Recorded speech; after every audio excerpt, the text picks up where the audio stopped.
Hello friends, welcome back to my channel. ಸ್ನೇಹಿತರೆ, ನಿಮ್ಮ skin ಮೇಲೂ ಕೂಡ ತುಂಬಾ ಕಪ್ಪು ಕಲೆಗಳಾಗಿರ್ಬೋದು ಹಾಗೂ ಪಿಂಪಲ್ಸ್ಗಳ ಮಾರ್ಕ್ಸ್ ಆ್ಯಂಡ್ ಪಿಗ್ಮೆಂಟೇಷನ್ ತುಂಬಾ ಜಾಸ್ತಿ ಪ್ರಮಾಣದಲ್ಲಿ ಕಾಣಿಸ್ತಾ ಇದ್ದರೆ ಸ್ನೇಹಿತರೆ, ಇವತ್ತಿನೊಂದು ಈಸಿ ಆಗಿರುವಂಥ ಟಿಪ್ಸ್ ನಿಮಗೋಸ್ಕರ ಸ್ನೇಹಿತರೆ. ನಿಮ್ಮ ಸ್ಕಿನ್ನನ್ನು ಸಾಫ್ಟಾಗಿ ಇಡೋದಕ್ಕೆ ಹೆಲ್ಪ್ ಮಾಡುತ್ತೆ ಹಾಗೂ ನಿಮ್ಮ ಸ್ಕಿನ್ ಗ್ಲೋಯಿಂಗ್ ಆ್ಯಂಡ್ ವೈಟಾಗಿ ಹೊಳೆಯೋ ಹಾಗೆ ಮಾಡ್ಕೊಳ್ಬೋದು ಸ್ನೇಹಿತರೆ. ಈ ಒಂದು ಈಸಿ ಆಗಿರುವಂಥ ಟಿಪ್ಸ್ನ ಬಳಸೋದ್ರಿಂದ. ಹಾಗಾದರೆ ಲೇಟ್ ಮಾಡದೆ ಈ ಒಂದು ಈಸಿ ಆ್ಯಂಡ್ ಬ್ಯೂಟಿ ಟಿಪ್ ಯಾವ ರೀತಿ ಮಾಡಬೇಕು ಅಂತ ತಿಳಿಸ್ಕೊಡ್ತೇನೆ ಬನ್ನಿ ಸ್ನೇಹಿತರೆ. ಮೊದಲಿಗೆ ನಾನು ಇಲ್ಲೊಂದು ಬೌಲ್ನ ತೊಗೊಂಡಿರುವಂಥದ್ದು ಹಾಗೂ ಇದ್ರೊಳಗಡೆ ಯಾವೆಲ್ಲ ಇಂಗ್ರೀಡಿಯೆಂಟ್ಸ್ನ ಆ್ಯಡ್ ಮಾಡಿದ್ರೆ ನಮ್ಮ ಮುಖದ ಕಾಂತಿ ಹೆಚ್ಚಿಸುತ್ತೆ ಅಂತ ನೋಡೋಣ ಬನ್ನಿ. ಇವಾಗ ಮೊದಲಿಗೆ ನಾನು 1 ಸ್ಪೂನಷ್ಟು ಕಡಲೆಬೇಳೆ ಹಿಟ್ಟನ್ನು ಯೂಸ್ ಮಾಡ್ಕೋತಾ ಇರುವಂಥದ್ದು ಸ್ನೇಹಿತರೆ. ನೋಡಿ, ಹಿಂದಿನ ಕಾಲದಲ್ಲಂತೂ ಕಡಲೆಬೇಳೆ ಹಿಟ್ಟೆ ಸಾಬೂನು ರೀತಿಯಲ್ಲಿ ಯೂಸ್ ಮಾಡ್ತಾಯಿದ್ರು, ಫೇಸ್ ಪ್ಯಾಕ್ಗೂ ಕೂಡ ಅಪ್ಲೈ ಮಾಡ್ತಾಯಿದ್ರು ಸ್ನೇಹಿತರೆ. ನಾವು ಸ್ನಾನ ಮಾಡ್ಕೊಳ್ಳುವಾಗ ಕೂಡ ಕಡಲೆಬೇಳೆ ಹಿಟ್ಟನ್ನು ತುಂಬಾ ಜಾಸ್ತಿ ಪ್ರಮಾಣದಲ್ಲಿ ಯೂಸ್ ಮಾಡ್ತಾಯಿದ್ರು ಸ್ನೇಹಿತರೆ.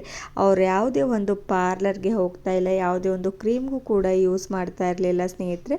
ಇವಾಗ ನೆಕ್ಸ್ಟ್ ನಾನು ಇದ್ರ ಒಳಗಡೆ ಸ್ವಲ್ಪ ಅರಿಶಿಣದ ಪೌಡರ್ನ ಆ್ಯಡ್ ಮಾಡ್ಕೋತಾ ಇರುವಂಥದ್ದು. ಎರಡೂ ಕೂಡ ಚೆನ್ನಾಗಿ ಮಿಕ್ಸ್ ಮಾಡ್ಕೊಂಬಿಡಿ. ಅರಿಶಿಣ ಕೂಡ ನಮ್ಮ ಮುಖದ ಕಾಂತಿಯನ್ನು ಹೆಚ್ಚು ಮಾಡೋದಕ್ಕೆ ಹೆಲ್ಪ್ ಮಾಡುತ್ತೆ, ಅದಕ್ಕೋಸ್ಕರ ನಾನು ಇದರೊಳಗಡೆ ಆ್ಯಡ್ ಮಾಡ್ಕೊಂಡಿರುವಂಥದ್ದು.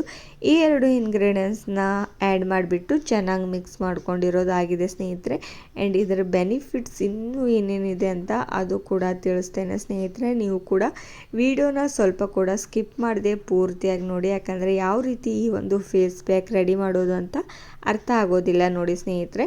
ಹಾಗೂ ಈಸಿಯಾಗಿ ಒಂದು 2 ಮಿನಿಟ್ಸಲ್ಲೇ ಈ ಒಂದು ಫೇಸ್ ಪ್ಯಾಕ್ನ ನಾವು ರೆಡಿ ಮಾಡ್ಕೊಳ್ಬೋದು ಸ್ನೇಹಿತರೆ. ಇವಾಗ ನಾನು ನೆಕ್ಸ್ಟ್ ನಿಂಬೆಹಣ್ಣನ್ನು ಯೂಸ್ ಮಾಡ್ಕೋತಾ ಇರುವಂಥದ್ದು. ಅರ್ಧದಷ್ಟು ಕಟ್ ಮಾಡಿಕೊಂಡು ನಿಂಬೆಹಣ್ಣಿನ ಬೀಜಗಳನ್ನ ತೆಗೆದುಬಿಟ್ಟು ನಾನು ಯೂಸ್ ಮಾಡ್ಕೋತಾ ಇರುವಂಥದ್ದು ಸ್ನೇಹಿತರೆ. ನೋಡಿ, ಪೂರ್ತಿಯಾಗಿ ಅರ್ಧದಷ್ಟು ನಿಂಬೆನ ಇದ್ರೊಳಗಡೆ ಹಾಕ್ಕೊಂಡ್ಬಿಡಿ. ಇದು ಯಾವ ರೀತಿ ನಮ್ಮ ಸ್ಕಿನ್ ಮೇಲೆ ಹೆಲ್ಪ್ ಮಾಡುತ್ತೆ ಅಂದರೆ, ನಮ್ಮ ಮುಖದ ಮೇಲೆ ತುಂಬಾ ಪಿಂಪಲ್ಸ್ ಮಾರ್ಕ್ಸ್ ಇದೆ, ತುಂಬಾ ವರ್ಷಗಳ ಹಳೆ ಮಾರ್ಕ್ಸ್ ಇದೆ, ಹೋಗ್ತಾನೆ ಇಲ್ಲ ಅಂದರೆ ನಾವು ನಿಂಬೆಹಣ್ಣಿನಿಂದ ಈಸಿಯಾಗಿ ನಮ್ಮ ಪಿಂಪಲ್ಸ್ ಮಾರ್ಕ್ಸ್ ಕೂಡ ರಿಮೂವ್ ಮಾಡೋದಕ್ಕೆ ಹೆಲ್ಪ್ ಮಾಡುತ್ತೆ. ಅದಕ್ಕೋಸ್ಕರ ಇದ್ರೊಳಗಡೆ ನಾನು ನಿಂಬೆ ಹಣ್ಣನ್ನು ಆ್ಯಡ್ ಮಾಡ್ಕೊಂಡಿರುವಂಥದ್ದು. ನೋಡಿ, ಇದು ಕೂಡ ಈ ರೀತಿ ಚೆನ್ನಾಗಿ ಮಿಕ್ಸ್ ಮಾಡ್ಕೊಳ್ತಾ ಬನ್ನಿ. ಹಾಗೂ ಈ ಒಂದು ಫೇಸ್ ಪ್ಯಾಕ್ ನಮ್ಮ ಮುಖದ ಕಾಂತಿಯನ್ನು ಹೆಚ್ಚು ಮಾಡೋದಕ್ಕೆ ಹೆಲ್ಪ್ ಮಾಡುತ್ತೆ ನೋಡಿ ಸ್ನೇಹಿತರೆ. ನಮ್ಮ ಮುಖದ ಮೇಲೆ ತುಂಬಾ ಡಲ್ನೆಸ್ ಇದೆ ಅಂದರೆ ಅದು ಕೂಡ ನಮಗೆ ಕಡಿಮೆ ಮಾಡುತ್ತೆ ನೋಡಿ. ಇವಾಗ ನೋಡಿ, ನಾನು 1 ಸ್ಪೂನಷ್ಟು ಹಸಿ ಹಾಲನ್ನು ಆ್ಯಡ್ ಮಾಡ್ಕೋತಾ ಇರುವಂಥದ್ದು ಸ್ನೇಹಿತರೆ. ಹಸಿ ಹಾಲು ನಮ್ಮ ಮುಖನ ಹಾಗೂ ನಮ್ಮ ಸ್ಕಿನ್ನ ಸಾಫ್ಟಾಗಿ ಮೃದುವಾಗಿ ಇರೋದಕ್ಕೆ ಹೆಲ್ಪ್ ಮಾಡುತ್ತೆ, ಅದಕ್ಕೋಸ್ಕರ ಹಸಿ ಹಾಲನ್ನು ಯೂಸ್ ಮಾಡ್ಕೊಳ್ಳಿ.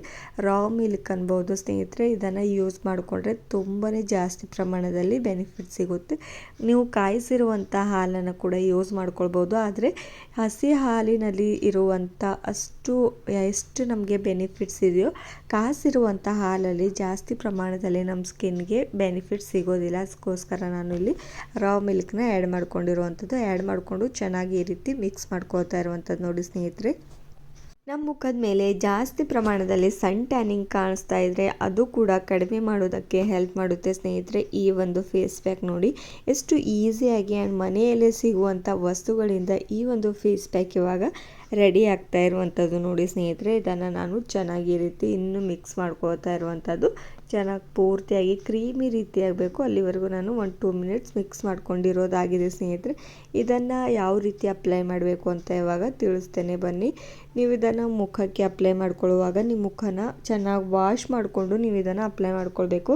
ನಿಮ್ಮ ಕಾಲ ಮೇಲೆ, ಕೈ ಭಾಗದಲ್ಲಿ ಹಾಗೂ ನಮ್ಮ ಕುತ್ತಿಗೆ ಭಾಗದಲ್ಲಿ ತುಂಬಾ ಕಪ್ಪು ಟ್ಯಾನಿಂಗ್ ಇದೆ ಅಂತಂದರೆ ಅಲ್ಲೂ ಕೂಡ ಒಂದು ಸಲ ತಣ್ಣೀರಿನಿಂದ ವಾಶ್ ಮಾಡಿಬಿಟ್ಟು ನೀವು ಇದನ್ನು ಅಪ್ಲೈ ಮಾಡ್ಬೋದು ಈ ಒಂದು ಫೇಸ್ ಪ್ಯಾಕ್ನ ಸ್ನೇಹಿತರೆ. ನೋಡಿ, ನಾನು ಯಾವ ರೀತಿ ಅಪ್ಲೈ ಮಾಡ್ಕೋತಾ ಇರುವಂಥದ್ದು ಅಂತ ಪೂರ್ತಿಯಾಗಿ ನಾನು ಹ್ಯಾಂಡ್ಸ್ ಮೇಲೆ ನಿಮಗೆ ಅಪ್ಲೈ ಮಾಡಿ ತೋರಿಸ್ತಾ ಇರುವಂಥದ್ದು. ನೋಡಿ, ಈ ರೀತಿ ಅಪ್ಲೈ ಮಾಡಿ ಒಂದು 5 ನಿಮಿಷದವರೆಗೂ ಇದನ್ನು ಚೆನ್ನಾಗಿ ಮಸಾಜ್ ಮಾಡಬೇಕಾಗುತ್ತೆ ನೋಡಿ ಸ್ನೇಹಿತರೆ. ಈ ರೀತಿ ಮಸಾಜ್ ಮಾಡಿಬಿಟ್ಟು ಇದನ್ನು 10 ಮಿನಿಟ್ಸ್ ನೀವು ಡ್ರೈ ಆಗೋದಕ್ಕೆ ಬಿಟ್ಟುಬಿಡಿ ಸ್ನೇಹಿತರೆ. ಈಸಿಯಾಗಿ ನೋಡಿ, ಜಂಟಲಾಗಿ ಈ ರೀತಿ ನಮ್ಮ ಸ್ಕಿನ್ ಮೇಲೆ ತುಂಬಾ ಜಾಸ್ತಿ ಪ್ರಮಾಣದಲ್ಲಿ ಪಿಂಪಲ್ಸ್ ಇದ್ದರೆ ನಿಮ್ಮ ಕೈಯಿಂದನೇ ಸ್ವಚ್ಛವಾಗಿ ತೊಳ್ಕೊಂಡ್ಬಿಟ್ಟು ನಿಮ್ಮ ಕೈಯಿಂದನೇ ಇದನ್ನು ಚೆನ್ನಾಗಿ ಮಸಾಜ್ ಮಾಡಿ. ಎಲ್ಲೆಲ್ಲಿ ಪಿಂಪಲ್ಸ್ ಇದೆಯೋ ಅಲ್ಲಲ್ಲಿ ಜಾಸ್ತಿ ಸರ್ಕ್ಯುಲರ್ ಮೋಷನಲ್ಲಿ ನೀವು ಸ್ವಲ್ಪ ಮಸಾಜ್ ಮಾಡಿದರೆ ಸಾಕು. ಒಳಗಡೆ ಇರುವಂಥ ಡೆಡ್ ಸ್ಕಿನ್ ಕೂಡ ಹೊರಗಡೆ ಬರೋದಕ್ಕೆ ಹೆಲ್ಪ್ ಮಾಡುತ್ತೆ ನೋಡಿ ಸ್ನೇಹಿತರೆ.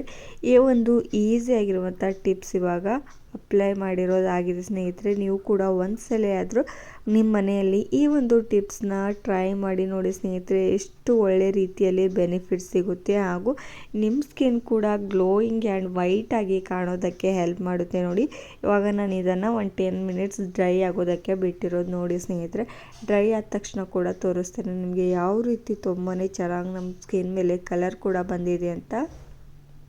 ಇವಾಗ ನೋಡಿ ನಮ್ಮ ಫೇಸ್ ಪ್ಯಾಕ್ ಡ್ರೈ ಆಗಿದ ತಕ್ಷಣ ಒಂದು ಸ್ಪೂನ್ನ ಹೆಲ್ಪ್ದಿಂದ ನಿಮಗೆ ಅಷ್ಟು ಫೇಸ್ ಪ್ಯಾಕ್ ತೆಗೆದುಬಿಟ್ಟು ತೋರಿಸ್ತಾ ಇರುವಂಥದ್ದು. ನಮ್ಮ ಸ್ಕಿನ್ ಮೊದಲಿಗೂ ಹಾಗೂ ಇವಾಗ ಯಾವ ರೀತಿ ಡಿಫ್ರೆನ್ಸ್ ಇದೆ ಅಂತ ನೀವೇ ನೋಡ್ಬೋದು ಸ್ನೇಹಿತರೆ. ಇದನ್ನು ವಾರದಲ್ಲಿ 1-2 ಸಲ ಆದರೂ ಅಪ್ಲೈ ಮಾಡ್ತಾ ಬನ್ನಿ. ನಿಮ್ಮ ಸ್ಕಿನ್ ತುಂಬಾ ಚೆನ್ನಾಗಿ ಗ್ಲೋಯಿಂಗ್ ಆ್ಯಂಡ್ ವೈಟ್ ಆಗಿ ಕಾಣಿಸೋದಕ್ಕೆ ಹೆಲ್ಪ್ ಮಾಡುತ್ತೆ ನೋಡಿ ಸ್ನೇಹಿತರೆ.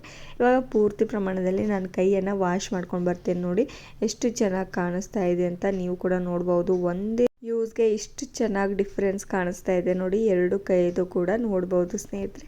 ಹಾಗಾದರೆ ಇವತ್ತಿನ ಒಂದು ಟಿಪ್ಸ್ ನಿಮಗೂ ಕೂಡ ಇಷ್ಟವಾಗಿದ್ದರೆ ಲೈಕ್ ಆ್ಯಂಡ್ ಶೇರ್ ಮಾಡಿ ಆ್ಯಂಡ್ ಸಬ್ಸ್ಕ್ರೈಬ್ ಮಾಡ್ಕೊಳ್ಳಿ. ಮತ್ತೊಂದು ವಿಡಿಯೋದಲ್ಲಿ ಮತ್ತೆ ಸಿಗೋಣ. Thank you.